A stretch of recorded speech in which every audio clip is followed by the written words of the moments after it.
uko nari nizeye ko biza kumera siko vyagenze. Mu maporno tubona bamara nk'ama 40, 50, 1 heure même presque. Nari nibaza nanje yuko ariko biza kugenda. C'est là où j'ai su yuko atari kurya bigenda. So nca ndavuga ati peut-être ni kubera nari ndamushaka cane, mugabo kubaza nyene abagenzi barya abagenzi nyene bakwinfluensa nibubaza barakubwira ati usanga wowe wimasturba cane, hariho ibindi umuntu ashobora gukoresha kugira ukomeze kuri iyo ngorane.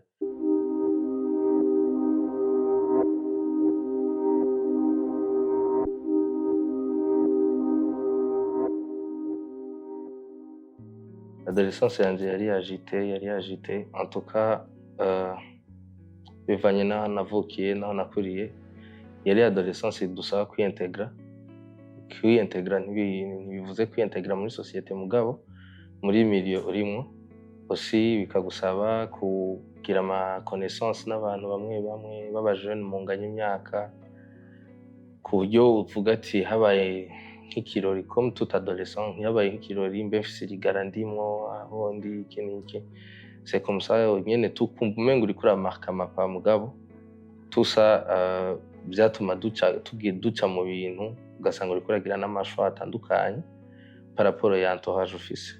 À mon époque, jewe nakuriye mu Bwiza and kuba mu Bwiza yari quartier irimwo abantu b'imico myinshi, voire des Maliens, abakongomani, toute personne bari bahaba and benshi bari bahuriye ku kintu kimwe yuko abana bo mw'isite n'abamungara. Abamungara ni abana bambara neza bakagenda bagatongoza abakobwa après kuja mu birori ibintu nk'ivyonye and kwiyintegra vyagusaba yuko first uronka umuntu akwinjiza mw'irigara. Iryo rigara ni kuvuga yuko rigize nk'ama picnic canke ibindi birori ku ma plage mwaba muhari, hama bikaca vyimplika yuko mwicaranye nabo umenya peut-être nko kudraga ibintu nk'ivyo, kurikira abakobwa, kugenda mu tuntu nyene n'utundi nyene tu. C'était pas seulement ivyonye mugabo hariho n'ama activités sportives wasanga nk'ubunye habaye match dufate abo mu Bwiza n'abo mu Nyakabiga bahuye ifare yuko uba uhari, urumva akantu kose ntikagucike, uba uhari mu bintu vyose, mu bintu bibera muri quartier uba uhari kwa. Yes, c'est ça. Nari mfise 14 ans. Niho natangura kuraba film ya mbere pornographique. Nari mfise 14 ans, yego ndavyibuka. Hama sensation vyampaye first, je crois yuko sinari bwigere njana erection nkuko narimenyereye rya erection umuhungu agira mu gatondo. Après c'est tout canke turya nyene turi simple, usanga waposheje wazubaye urabibona. And après j'ai ressenti yuko carrément urumva. Donc muri uyo mwanya il y avait personne à côté de moi. Nari mfise ama écouteurs kandi ico gihe nari naragiye muhira nd'insista ko bampa telefone, bangurire telefone, barayingurira barampa n'ama écouteurs tout et tout. Urumva rero nanje nama ndi kuri site ya Waptrick. Iyo Waptrick yari site ukurako amajeux, film, tout ce que tu voulais warabironka, n'imiziki tout. Urumva rero nari muri douche. Ce jour-là j'ai fait des conneries. Nari muri douche en plus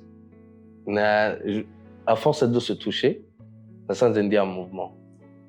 C'est là où j'ai su que plus de mouvement biratuma umuhungu aheza, niko tunabivuga ntarinze guca mu materme maremare. Donc nibaza yuko c'était à 14 ans et c'est là où j'ai vu yuko ivyonye ibintu bishoboka. C'est devenu une habitude yo kuvuga yuko bon bref sindagera nta mfise ntwara umukobwa, akawe kari hafi, akayira kari hafi ko gutuma nasubisa aya ma plaisir ni kwimasturba. Zarahabaye mugabo novuga yuko aussi nibaza yuko na jewe ni vya bindi nyene vyo gushaka kwama ndiko ndamenya ibintu vyinshi. Je crois yuko la première fois que j'ai eu des rapports avec une fille niho nabonye l'impact vyangizeho, parce que uko nari nizeye ko biza kumera siko vyagenze. Mu maporno tubona bamara nk'ama 40, 50, 1 heure même presque. Nari nibaza nanje yuko ariko biza kugenda. C'est là où j'ai su yuko atari kurya bigenda. So nca ndavuga ati peut-être ni kubera nari ndamushaka cane, mugabo kubaza nyene barya abagenzi nyene bakwinfluensa nibubaza barakubwira ati usanga wowe wimasturba cane, hariho ibindi umuntu ashobora gukoresha kugira ukomeze kuri iyo ngorane. hakaca haza rero ibintu vyo gufata imiti. Gusa mu quartier wacu ntitwanywa imiti yo kuri pharmacy, twakoresha imiti y'ikirundi. Hari imiti y'ikirundi yari myinshi, sinorinda ndayivuga amazina ngahanye n'ukuntu bayikoresha, gusa nyene yari myinshi.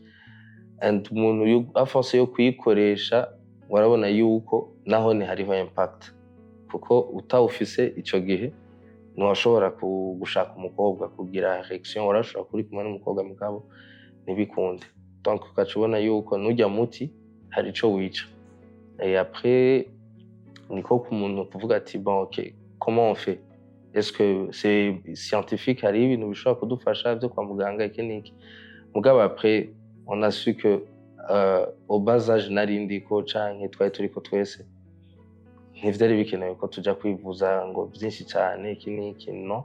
Il fallait juste avoir un temps pour s'abstenir kugira umubiri usubire kandi peut-être wiyubake gushasha, faire du sport canke wialimenter bikwiye, uruhuke, wiyokipe n'ibintu vy'ishuri, t'oublier un peu iyo milieu n'ivyo vyose bijana navyo. Hama niwagaruka uzogaruke peut-être uri en forme canke sinzi utari en forme naho nje kwa muganga. And Imana ishimwe ntacononekaye, nahagaritse hakiri kare umwanya utararengerana. Ni ibintu vyambayeko, nari kumwe n'umukobwa, sinari mfise umuti, uyo muti twahora dukoresha ntawo nari mfise.